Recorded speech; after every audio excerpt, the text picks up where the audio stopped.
Բարև ձեզ, սիրելի ընկերներ, գործընկերներ, սիրելի հայրենակիցներ, իսկապես վերջին օրերին մի քանի իրադարձություններ տեղի ունեցան, Սամվել Կարապետյանի քրեական ճակերտներ ունի իհարկե գործի շուրջ, որոնք որոշակի հրատապություն են ենթադրում ներկայացնելու տեսանկյունից, այդ իսկ պատճառով որոշեցի հենց այս ձևաչափով ներկայացնել դրանք, կարծում եմ նաև զանգվածային լրատվության միջոցների մեր գործընկերները իսկապես հետաքրքրված կլինեն այս նյութով և կնպաստեն այս ամենի տարածմանը։ Տեսեք ինչ տեղի ունեցավ։ 2025 թվականի նոյեմբերի 13-ին Սամվել Կարապետյանի գործով Վերաքննիչ հակակոռուպցիոն դատարանը պետք է որոշում կայացներ մեր կողմից ներկայացված բողոքի, ինչպես նաև դատախազության կողմից ներկայացված բողոքների վերաբերյալ։ Դատախազության կողմից ներկայացված բողոքը իր տրամաբանության մեջ վերաբերում էր երկու տնտեսական բնույթի անիմաստ եւ աբսուրդային մեղադրանքների հետ կապված հիմնավոր կասկածի հաստատմանը, ինչպես նաև փաստացի կալանքի 1 ամսյա ժամկետը 2 ամսյա կալանքի վերածելու։ Մեր կողմից ներկայացված բողոքը, որը իսկապես կարող եմ որոշակի իմաստով հենց ուղիղ ասել, համեմատության մեջ դատախազի կողմից ներկայացված բողոքի, մեր փաստաբանական թիմի բողոքը առավել քան հիմնավոր էր, վերաբերում էր նրան, որ հայտնի կոչերի դրվագով չի կարող լինել հիմնավոր կասկած, ինչպես նաև որ կալանքը րոպե շուտ պետք է վերացվի։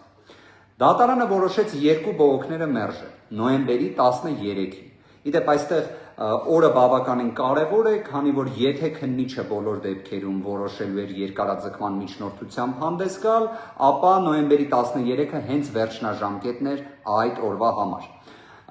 Հենց օրվա առաջին կեսի դեպ Վերաքննիչ հակակոռուպցիոն դատարանից տեղեկանում ենք, որ երկու բողոքներն են մերժվել են, այսինքն դատավոր Դոլմազյանի այն որոշումը, ըստ որի 1 ամիսը առավել քան բավարար է, որպեսզի քննիչը կամ կոչի դրվագով այսպես կոչված գործի վարույթը կարճի կամ դատարան ուղարկի, մնաց անփոփոխ։ Նաև դատավոր Դոլմազյանը արձանագրել էր, որ խոչընդոտելու այսպես կոչված ռիսկը էապես նվազել է, իսկ թաքնվելու այսպես կոչված ռիսկը որոշակի աստիճան առկա է, բայց մենք դրա վերաբերյալ այնպիսի փաստարկներ էինք ներկայացրել, որ կարծում եմ դա եւս պետք է վերացած լիներ։ Ինչևէ, Վերաքննիչ դատարանը արձանագրել է, որ մեր կողմից ներկայացված մի շարք փաստարկներ ընդունելի են, շատ հակիրճ ձևակերպեմ, Վերաքննիչ դատարանը փաստացի արձանագրել է, որ նման իրավիճակում այլևս կալանքի նման շարունակականությունը, տևողությունը չի կարող լինել համաչափ։ Կարելի է ասել այստեղից հետևությունը նա է, որ թեև Վերաքննիչ դատարանը մերժեց մեր բողոքը, բայց այնպիսի իրավական դիրքորոշում արձանագրեց, որի պայմաններում կալանքի շարունակականության լրջագույն դժվարություն ունեն իրավապահ մարմինները։ Ինչ է տեղի ունենում, այսինքն որ պատկերացնեք, ստացվում է դեռևս մնացել է միայն կոչի դրվագը, երկու խումբ տնտեսական բնույթի մեղադրանքներով որևէ հիմնավոր կասկած չի հաստատվել եւ այլևս դա փաստ է հոկտեմբերի 16-ի դատարանի որոշմամբ եւ նոյեմբերի 13-ի Վերաքննիչ քրեական դատարանի որոշմամբ։ Այստեղ գալիս է օգնության, ինչպես եւ մենք կանխատեսում էինք վճռաբեկ դատարանը։ Բայց ինչ է այստեղ տեղի ունենում։ Դուք կհիշեք, վերջին օրերին մենք անդրադառնում էինք այս հարցին, որ իհարկե ի վերջո վճռաբեկ դատարանը պետք է քաղաքական հետապնդման պայմաններում իր աջակցությունը ցուցաբերի իրավապահներին։ Հիշեցման կարգով վճռաբեկ բողոք էր ներկայացվել օգոստոսի 15-ի դատարանի որոշման վերաբերյալ, որով Սամվել Կարապետյանի կալանքը երկարաձգվել էր աբսուրդային հիմքերով 2 ամսով, բայց տնտեսական բնույթի մեղադրանքի հիմնավոր կասկածը չէր հաղթահարվել։ Մեր կողմից ներկայացված վճռաբեկ բողոքը իսկապես խոստանում եմ վաղ թե ուշ մենք հրապարակելու ենք։ Մեր կողմից ներկայացված վճռաբեկ բողոքները եւ դատախազության կողմից ներկայացված վճռաբեկ բողոքը։ Վճռաբեկ դատարանը հոկտեմբերի 24-ին որոշում է վարույթ ընդունել դատախազի բողոքը, մերժելով մեր կողմից ներկայացված բողոքը վարույթ ընդունելը։ Սա հերթական աբսուրդն էր եւ արդեն կանխատեսում էինք այս ամենը ուր է գնում։ Բայց իրադարձությունները շատ ավելի տարօրինակ տեղի ունեցան։ Այս պահին ձեզ ուզում եմ հայտնել, որ կարծում եմ Հայաստանի պատմության մեջ առաջին անգամ Վճռաբեկ դատարանը վարույթ ընդունելով դատախազության բողոքը 2025 թվականի հոկտեմբերի 24-ին, փաստորեն 2025 թվականի նոյեմբերի 13-ին արդեն որոշում է կայացրել։ Պատկերացնում եք, այսինքն նույնիսկ մեկ ամիս չի պահանջվել Վճռաբեկ դատարանին, որ նման որոշում կայացնի։ Եվ սա իսկապես ռեկորդ է։ Իսկապես կարելի է շնորհավորել Վճռաբեկ դատարանին, որ նման արագությամբ կարողանում է որոշումներ կայացնել, բայց գիտեք, այստեղ հարց կարող է առաջանալ, իսկ օրինակ ես մի քանի գործեր իդեպ առանձնացրել եմ։ Պատկերացրեք 33 դրվագով ենթադրյալ հանցանքի հետ կապված գլխավոր դատախազը, ոչ թե գլխավոր դատախազի տեղակալ, այլ հենց գլխավոր դատախազը Վճռաբեկ բողոք էր ներկայացրել 2025 թվականի ապրիլի 4-ին։ Պատկերացրեք, երբ է օրինակ Վճռաբեկ դատարանը իր որոշումը կայացրել, հակակոռուպցիոն պալատի մասին է խոսքը։ Երևի դուք կմտածեք, որ դե լավ, ինչ որ տրամաբանություն պետք է լինի, օրինակ մայիսի 4-ին է երևի կայացրել, այսինքն այս դեպքում նույնիսկ մեկ ամիսը չէր լրացել, այդ գործով երևի ավելի շուտ է եղել, հա, օրինակ տենց կամ մի քիչ ուշ, ինչ որ մի տրամաբանություն երևի կփորձեք գտնել, բայց չկա նման տրամաբանություն, որովհետև 33 դրվագ ենթադրյալ մի հանցանքի հետ կապված գործով գլխավոր դատախազի ներկայացրած բողոքը վարույթ էր ընդունվել ապրիլի 4-ին, իսկ որոշումը կայացվել է նոյեմբերի 6-ին։ Հետևությունները թողնում եմ ձեզ։ Մեկ այլ գործով պատկերացրեք, վարույթ է ընդունվում Վճռաբեկ դատարանի կողմից 2024 թվականի մայիսի 22-ին, 24 թվականի, իսկ որոշումը կայացվում է 2025 թվականի մարտի 10-ին։ Այսպես շարունակ։ Այսինքն, երբ մենք ասում ենք, որ սա չակերտներում ռեկորդ է, մենք դա պատահական չենք ասում։ Այսինքն, Վճռաբեկ դատարանի հակակոռուպցիոն պալատը, ինչ է, որ այս դեպքում առկա է Սամվել Կարապետյան անուն ազգանունը, ռեկորդային, այսինքն աննախադեպ նախադեպային որոշում է փորձում ընդունել։ Իդեպ բովանդակության հետ կապված անդրադառնանք, հա, Վճռաբեկ դատարանի որոշման։ Ես Վճռաբեկ դատարանի որոշման օրինակ չեմ ստացել։ Դուք կարծնեք, իսկ որտեղից մեզ տվյալը, որ այդ դատական ակտը ընդունվել է, եւ շատ ճիշտ կանեք, որ նման հարց տաք։ Հարգելի գործընկերներ, չգիտեմ ձեզ մոտ երբևէ նման դեպք հանդիպել է, բայց փաստորեն 2025 թվականի նոյեմբերի 13-ին 53 քննիչներից բաղկացած քննչական խմբի ղեկավարը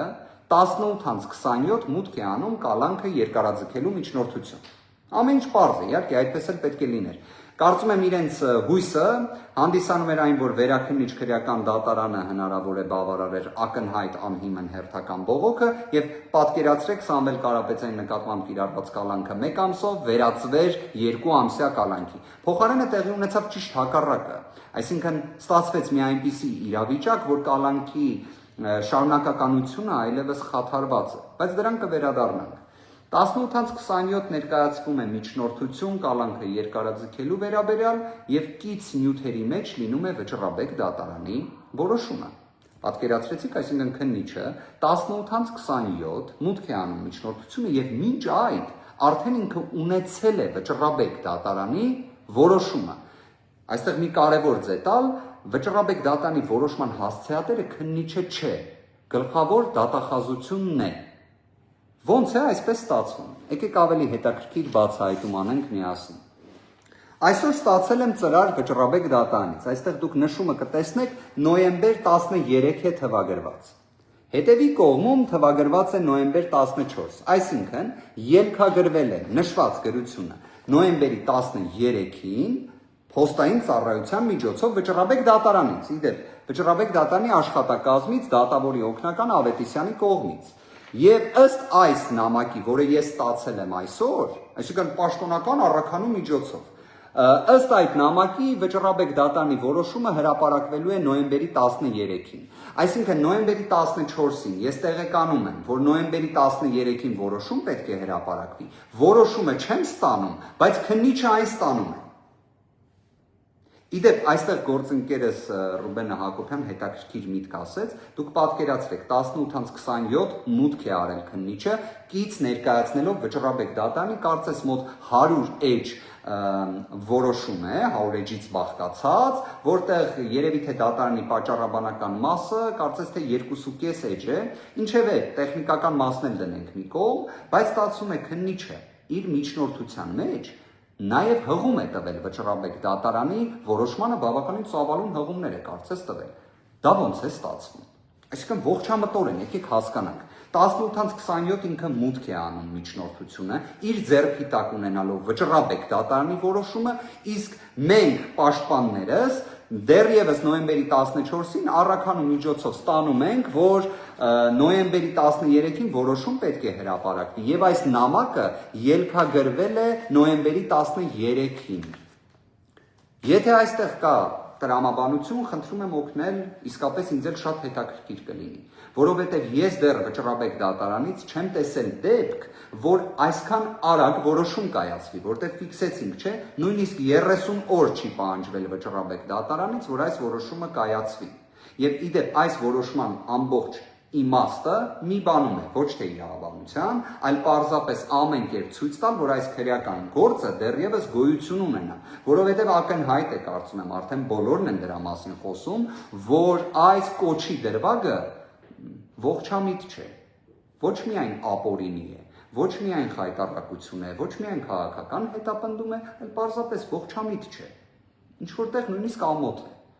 Հիմա դրա համար պետք է ամեն կերպ տնտեսական բնույթի ինչ-որ աբսուրդային մեղադրանքով ցույց տալ, որ Վճռաբեկ դատարանը իբրև փորձում է աջակցել իրավապահներին։ Բայց իդեպ այս որոշման իրավական արժեքը խորին հարգանքով, բայց որևէ արժեք չի ներկայացնում։ Ինչի չի ներկայացնում, որտեղ Վճռաբեկ դատարանի որոշումը վերաբերում է օգոստոսի 15-ի հակակոռուպցիոն դատարանի որոշմանը։ Այդ որոշմանը հաջորդել է արդեն 2025 թվականի հոկտեմբերի 16-ի որոշումը, որտեղ քննիչը հենց դատողություններ էր ներկայացրել, որ եկեք անտեսենք նախորդ դատարանի որոշումը, իբրև նոր փաստարկներ է ներկայացրել։ Հետևաբար այս որոշումը այլևս ակտուալ չէ։ Դրա համար նաև ես քննիչի միջնորդությունից կրկին սա ուզում եմ շեշտել, տեղեկանում եմ, որ Վճռաբեկ դատարանը փաստացի չի բավարարել դատախազության բողոքը, այլ մերժել է այն եւ հենց այն տրամաբանության, որ այն ընդհանրապես ակտուալ չէ։ Հիմա այստեղ ամբողջ հարցը նրանում է, որ նույնիսկ տարական դատավարական ընթացակարգային հարցերում պետք է որոշակի հարգանք լինի իրավունքի եւ օրենքի նկատմամբ։ Հարգանք։ Չեմ խոսում, որ պետք է ապօրինություն չլինի, չեմ խոսում, որ այս Վճռաբեկ բողոքը ընդհանրապես վարույթ չպետք է ընդունվեր, չեմ խոսում նրա մասին, որ այսքան արագ Վճռաբեկ դատարանը երբեք որոշում չի ընդունել, ինչը հերթական քաղաքական հետապնդման ցուցիչն է, չեմ խոսում, որ մեր Վճռաբեկ բողոքները վարույթ չընդունելու իրավական գործիք չկար, որտեղ մենք վկայակոչել էինք Վճռաբեկ դատարանի մեկ այլ նախադեպ, որին ուղիղ հակասել էին թե առաջին ացյանի հակակոռուպցիոն դատարանը, թե վերաքննիչ ացյանի դատարանը։ Ինչևէ, այս ամենը դնում ենք մի կողմ, լավ ոնց կարելի է քննիչին, ես չեմ հասկանում ոնց են հանձնել Վճռաբեկ դատարանի որոշումը։ Եթե կրկին ուզում եմ նշել, նոյեմբերի 13-ին մենք դեռ տեղեկացել ենք, որ նոյեմբերի 13-ին որոշում պետք է կայացվի, եւ սա ստացել ենք նոյեմբերի 14-ին։ Հիմա ինչ գործիքակազմով է քննիչը ստացել Վճռաբեկ դատարանի որոշումը, հասցրել այն վերլուծել, հասցրել այն կից ներկայացնել հակակոռուպցիոն դատարանի առաջին ակցիանին։ Պարզապես այս ամենը խոսում է նրա մասին, որ մենք զուգահեռ մեր իրականությանը երևի թե ստվերային իրավաբանություն ունենք։ Պարզապես ստվերային իրավաբանությունը այլևս ստվերում չի մնում։ Արդեն ակնհայտ է այդ աստիճան։ Իսկապես ես մեղմ ասած զարմացած եմ։ Իդեպ ամեն դեպքում մենք տարբեր երևույթներ հակաօրինական, ապօրինի, աբսուրդային, քաղաքական հետապնդումից բխող տեսել ենք, բայց մենք իսկապես կարծում եմ, որ էլ չենք զարմանալու, բայց ես իսկապես զարմացած եմ։ Ես իսկապես զարմացած եմ, լավ գլխավոր դատախազությունից այդ ինչ արագությամբ կարողացել են ինչ մեխանիզմով ստանալ որոշումը եւ ստանալուց նույն մեխանիզմից ինչի մենք չունենք։ Ստացվում է մեր մեխանիզմը այն է, որ մենք ամսի 14-ին ստանանք նամակ, որ մեզ Վճռաբեկը տեղեկացնում է, որ նոյեմբերի 13-ին որոշում է լինելու։ Իսկ քննիչի եւ դատախազի դեպքում ստացվում է կա այլ գործիքակազմ։ Իրենք ինչ որ կերպ կարողանում են այդ որոշումը ստանան այնքան շուտ, որ մենք նույնիսկ չենք կարող պատկերացնել, որտեղ 18-27 պատկերացրեք քննչական խմբի ղեկավարը պետք է հանրապետության հրապարակից, քանի որ դեղատան հասցեում է գտնվում շենքը, պետք է հասներ հակակոռուպցիոն դատարան։ Երևի թե կարծում եմ մեքենա վարող ընկերները, գործընկերները, մեր հայրենակիցները կհաստատեն, որ 18-27 հասնելու համար հակակոռուպցիոն դատարան Թբիլիսյան խճուղի, երևի թե մոտ 1 ժամ պետք է մեքենան վարեր մեր վարույթ իրականացնող մարմինը։ 53 քննիչներից բաղկացած քննչական խումբը կամ քննչական խմբի ղեկավարը։ Ստացվում է դուք պատկերացրեք ժամը քանիսին են իրենք ունեցել այդ որոշումը, բայց մենք ընդհանրապես դրա մասին տեղեկացված չենք, ընդհանրապես։ Լավ, սա ինչ նոր մեխանիզմ է, սա ինչ նոր իրավաբանություն է, սրա իրավունքի եւ օրենքի համադրումը որտեղ է։ Ինչև է։ Ամփոփելով տեղեկացնեմ նաև, իհարկե առանձին հայտարարությամբ էլ Սամվել Կարապետյանի փաստաբանական խումբը հանդես կգա 2025 թվականի նոյեմբերի 17-ին ժամը 10:00-ին տեղի ունենալու Սամվել Կարապետյանի կալանքի երկարաձգման միջնորդության քննությունը հակակոռուպցիոն դատարանում նախագահությամբ դատավոր Դադոյանի։ Սա է իրականությունը, որը ունենք։ Իհարկե, կարող էինք լինել մի այնպիսի իրականության մեջ, որ օրինակ քննիչները դատախազը ծանոթանալով վերաքննիչ հակակոռուպցիոն դատարանի որոշմանը պարզապես նման միջնորդություն էլ չներկայացնեին։ Կարող էին, իհարկե կարող էին։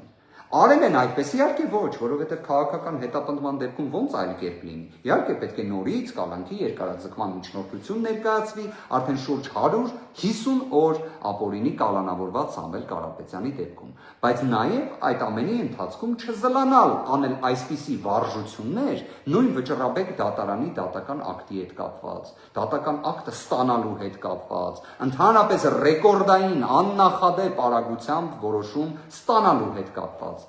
Այս ամենը իսկապես ցավալի է։ Այս ամենին որպես իրավաբան ես մոտենում եմ մեծ տխրությամբ, եթե չասեմ, իսկապես երևի թե հենց տխրություն բառն էլ օգտագործեմ, որովհետև սա հարիր չէ մեր պատկերացրած իրավաբանություն, այսպիսին չպետք է լինի մեր իրավաբանությունը, եւ չի լինի այսպիսին ի վերջո, համոզված եմ դրանում։ Դրա ցուցիչն է նաեւ, որ սահմանադրական դատարանը այն կազմով, որով այսօր առկա է, իսկ այդտեղ մեղմ ասած հանրության վերապահումները կարծում եմ ակնհայտ են, երկու որոշում է ընդունել, որով ազդակ է փոխանցել, որ կալանքների այս ծավալը աբսուրդային է։ Փաստացի դրա մասին է խոսում սահմանադրական դատարանը մոտ 45 օրվա ընթացքում երկու որոշումներով։ Արդյոք դրանք կյանքում իրացվում են այս փուլում, դեռ ոչ։ Բայց ի վերջո փոխվելու է այս իրավիճակը։ Այսքանն էի ուզում ներկայացնել, սիրելի ընկերներ, հարգելի գործընկերներ, սիրելի հայրենակիցներ, Աստծով ձեզ համբերություն, վստահ եմ ցանկացած ապօրինություն, նույնիսկ ամենամեծ իրավական աբսուրդը, որոնցից մեկին հենց այս ձևաչափով փորձեցի ներկայացնել Սամվել Կարապետյանի վերաբերյալ, իր ավարտը ունենալու է։ Ոչ մի ապօրինություն ի վերջո այսպես չի տևում։ Ի տարբերություն նախորդիվ ժամանակահատվածների, այլևս այս փուլում ուղիղ արձանագրում ենք։ Վերաքննիչ հակակոռուպցիոն դատարանը իր որոշմամբ արդեն մի շարք հանգամանքներ արձանագրել է։ Եվ դրանք իրացվելու են գործնականում։ Շնորհակալություն, լավ եղեք։